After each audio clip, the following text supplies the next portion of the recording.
Sebelum lanjut, silahkan di-subscribe dulu. Anak-anak, pada video pembelajaran ini kita akan belajar materi kerjasama dalam upaya mempertahankan kemerdekaan Indonesia. Sebelum proklamasi kemerdekaan, perjuangan bangsa Indonesia sering mengalami kegagalan. Hal itu disebabkan oleh perjuangan yang masih bersifat kedaerahan. Kondisi tersebut mengubah pemikiran para pejuang untuk bersatu meraih kemerdekaan. Setelah proklamasi kemerdekaan, semangat persatuan terus dijaga. Bangsa Indonesia kembali bersatu untuk mempertahankan kemerdekaan dari ancaman bangsa asing.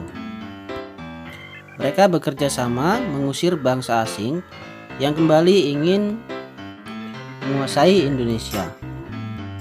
Kerjasama ini diwujudkan dengan pertempuran yang melibatkan bangsa Indonesia di berbagai wilayah.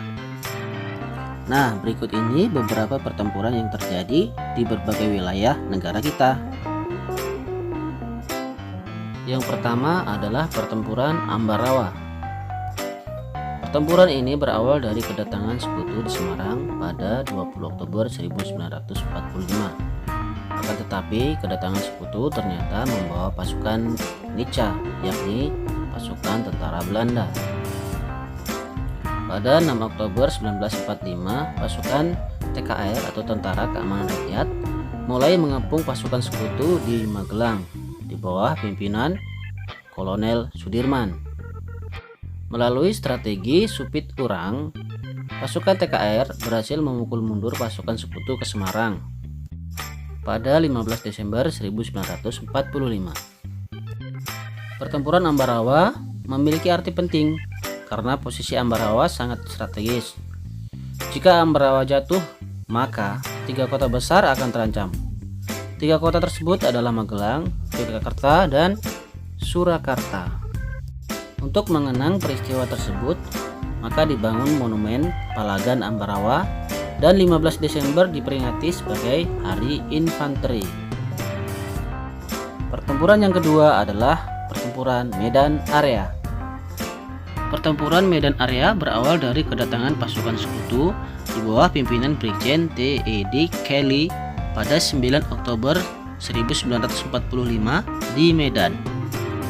Pertempuran ini diawali oleh insiden antara pasukan Belanda dan pemuda setempat di daerah Medan pada 13 Oktober 1945. Pemuda setempat merasa dilecehkan dengan perilaku tentara Nica yang menginjak-injak lencana merah putih yang dikenakan pemuda setempat. Akhirnya terjadilah insiden antara pemuda setempat dan pasukan Belanda yang meluas menjadi pertempuran. Pertempuran demi pertempuran berlanjut hingga tahun 1946. Pada April 1946, sekutu berhasil mendesak pemerintah Republik Indonesia keluar dari Medan. Gubernur, wali kota, dan divisi Tentara Keamanan Rakyat atau TKR memindahkan kantor mereka ke Pematang Siantar. Lalu pada 10 Agustus 1946, TKR membentuk Komando Resimen Laskar Rakyat Medan Area. Dengan komando ini, para pejuang melanjutkan perjuangan di Medan Area. Pertempuran berikutnya adalah Bandung Lautan Api. Peristiwa Bandung Lautan Api berawal dari kedatangan pasukan sekutu di Bandung pada 12 Oktober 1945. Pada 21 November 1945, sekutu mengultimatum masyarakat agar mengosongkan wilayah Bandung Utara dan menyerahkan senjata yang mereka miliki. Rakyat tidak menghiraukan ultimatum tersebut dan memicu pertempuran dengan sekutu. Hingga pada Maret, tepatnya pada tanggal 23 tahun 1946, sekutu kembali mengultimatum masyarakat agar mengosongkan wilayah Bandung Selatan. Atas inisiatif Kolonel Nasution, ultimatum tersebut dijawab masyarakat dengan membumi hanguskan kota Bandung. Sikap ini bertujuan agar wilayah Bandung Selatan tidak dapat dimanfaatkan oleh sekutu.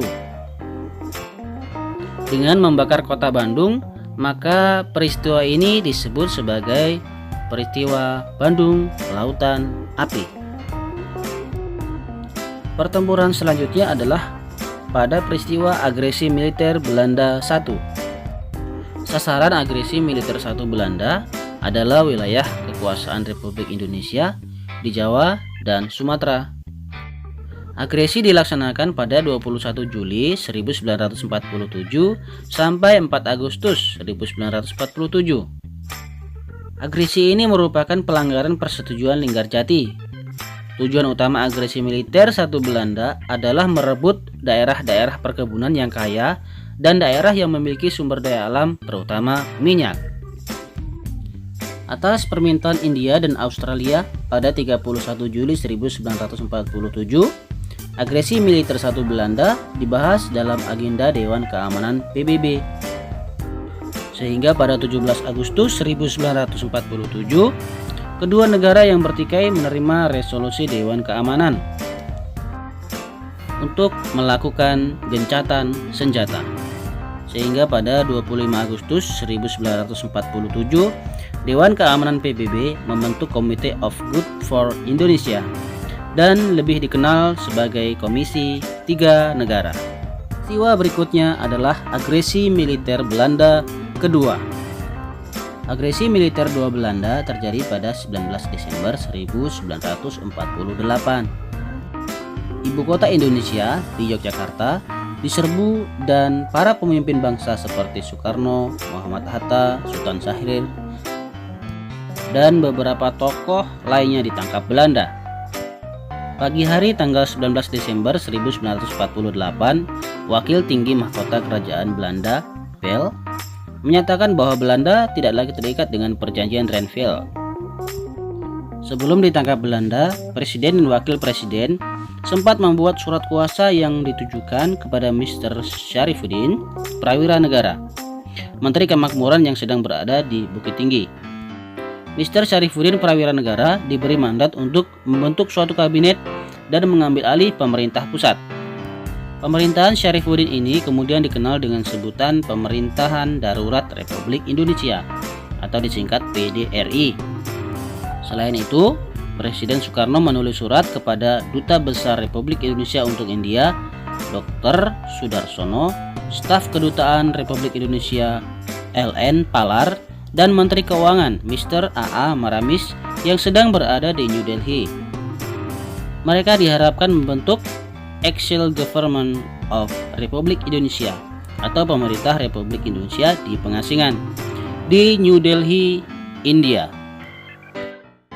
Demikianlah agresi militer Belanda II yang terjadi di Indonesia. Nah, anak-anak semua, demikian tadi kita telah melihat beberapa kerjasama dalam pertempuran dan upaya mempertahankan kemerdekaan Republik Indonesia. Selamat berjumpa pada video pembelajaran berikutnya.